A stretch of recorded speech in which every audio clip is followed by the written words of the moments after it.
ಭಾರತದ ನೋಟಿನಲ್ಲಿ ಇರುವ ವಿಶೇಷತೆ. ರಚನೆ: ಕೊನಾರ್ಕ್ ಸೂರ್ಯ ದೇವಸ್ಥಾನ. Currency: 10 rupees. ನಿರ್ಮಾಣ: ಕ್ರಿಸ್ತ ಶಕ 13ನೇ ಶತಮಾನ. ಸಾಮ್ರಾಜ್ಯ: ಪೂರ್ವದ ಗಂಗಾ ರಾಜವಂಶ. 24 ಚಕ್ರಗಳು ದಿನದ 24 ಗಂಟೆಗಳನ್ನು ಮತ್ತು 7 ಕುದುರೆಗಳು ವಾರದ 7 ದಿನಗಳನ್ನು ಸೂಚಿಸುತ್ತವೆ. ಕೊನಾರ್ಕ್ ಸೂರ್ಯ ದೇವಸ್ಥಾನವನ್ನು ಯುನೆಸ್ಕೋ 1984ರಲ್ಲಿ ಭಾರತದ ವಿಶ್ವ ಪರಂಪರೆಯ ತಾಣವೆಂದು ಘೋಷಿಸಿತ್ತು. ರಚನೆ: ಎಲ್ಲೋರಾ ಗುಹೆಗಳು. Currency: 20 rupees. ನಿರ್ಮಾಣ: ಕ್ರಿಸ್ತ ಶಕ 600-1000. ಸಾಮ್ರಾಜ್ಯ: ರಾಷ್ಟ್ರಕೂಟರು ಮತ್ತು ಯಾದವ ರಾಜವಂಶ. ಎಲ್ಲೋರಾ ಗುಹೆಗಳು 34 ಕಲ್ಲಿನ ಗುಹೆಗಳ ಸರಣಿಯಾಗಿದೆ. 6ರಿಂದ 8ನೇ ಶತಮಾನದಲ್ಲಿ ಕೆತ್ತಲಾದ ಈ ಗುಹೆಗಳು ಹಿಂದೂ, ಬೌದ್ಧ ಮತ್ತು ಜೈನ ದೇವಾಲಯಗಳ ನೆಲೆಯಾಗಿವೆ. ಎಲ್ಲೋರಾ ಗುಹೆಗಳನ್ನು 1983ರಲ್ಲಿ ಯುನೆಸ್ಕೋ ವಿಶ್ವ ಪರಂಪರೆಯ ತಾಣವೆಂದು ಘೋಷಿಸಿತು. ರಚನೆ: ಹಂಪಿಯ ಕಲ್ಲಿನ ರಥ. Currency: 50 rupees. ನಿರ್ಮಾಣ: ಕ್ರಿಸ್ತ ಶಕ 14ನೇ ಶತಮಾನ. ಸಾಮ್ರಾಜ್ಯ: ವಿಜಯನಗರ ಸಾಮ್ರಾಜ್ಯ. ಈ ಪ್ರಸಿದ್ಧ ಕಲ್ಲಿನ ರಥವನ್ನು 14ರಿಂದ 16ನೇ ಶತಮಾನದ ನಡುವೆ ವಿಜಯನಗರ ಸಾಮ್ರಾಜ್ಯದಲ್ಲಿ ನಿರ್ಮಿಸಲಾಗಿತ್ತು. ಇದನ್ನು 1986ರಲ್ಲಿ ಯುನೆಸ್ಕೋ ವಿಶ್ವ ಪರಂಪರೆಯ ತಾಣಗಳ ಪಟ್ಟಿಗೆ ಸೇರಿಸಲಾಗಿತ್ತು. ರಚನೆ: ರಾಣಿ ಕಿ ವಾವ್. Currency: 100 rupees. ನಿರ್ಮಾಣ: ಕ್ರಿಸ್ತ ಶಕ 11ನೇ ಶತಮಾನ. ಸಾಮ್ರಾಜ್ಯ: ಸೋಲಂಕಿ ರಾಜವಂಶ.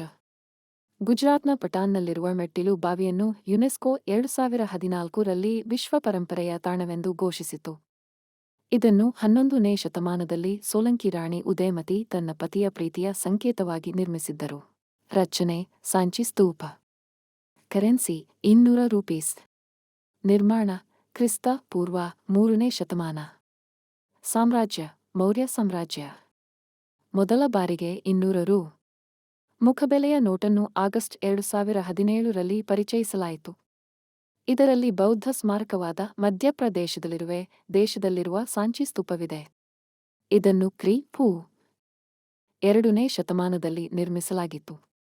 1989ರಲ್ಲಿ ಯುನೆಸ್ಕೋ ವಿಶ್ವ ಪರಂಪರೆಯ ತಾಣವೆಂದು ಘೋಷಿಸಲಾಗಿತ್ತು. ರಚನೆ: ಕೆಂಪು ಕೋಟೆ. Currency: 500 rupees.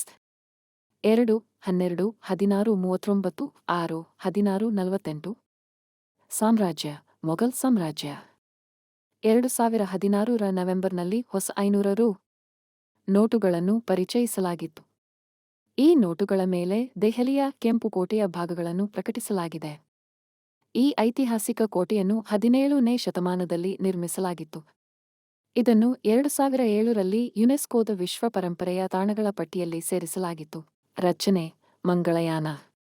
Currency: 2000 rupees. 2016ರ ನವೆಂಬರ್ 8ರಂದು ಬಿಡುಗಡೆ. ಗರಿಷ್ಠ ಮುಖಬೆಲೆಯ ನೋಟಿನ ಮೇಲೆ ದೇಶದ ಮೊದಲ ಅಂತರ್ಗ್ರಹಗಳ ಬಾಹ್ಯಾಕಾಶ ನೌಕೆಯಾದ ಮಂಗಳಯಾನ ಅಥವಾ ಮಂಗಳ ಆರ್ಬಿಟರ್ ಮಿಷನ್ ಚಿತ್ರವಿದೆ. ಈ ಬಾಹ್ಯಾಕಾಶ ನೌಕೆಯನ್ನು 2013ರ ನವೆಂಬರ್ 5ರಂದು ಉಡಾವಣೆ ಮಾಡಲಾಗಿತ್ತು. ಈ ಮಾಹಿತಿಯು ನಿಮಗೆ ಇಷ್ಟವಾದಲ್ಲಿ ಲೈಕ್ ಮಾಡಿ, ಶೇರ್ ಮಾಡಿ, ಕಮೆಂಟ್ ಮಾಡಿ. ಮುಂದಿನ ವಿಡಿಯೋಗಾಗಿ ಸಬ್ಸ್ಕ್ರೈಬ್ ಮಾಡಿ.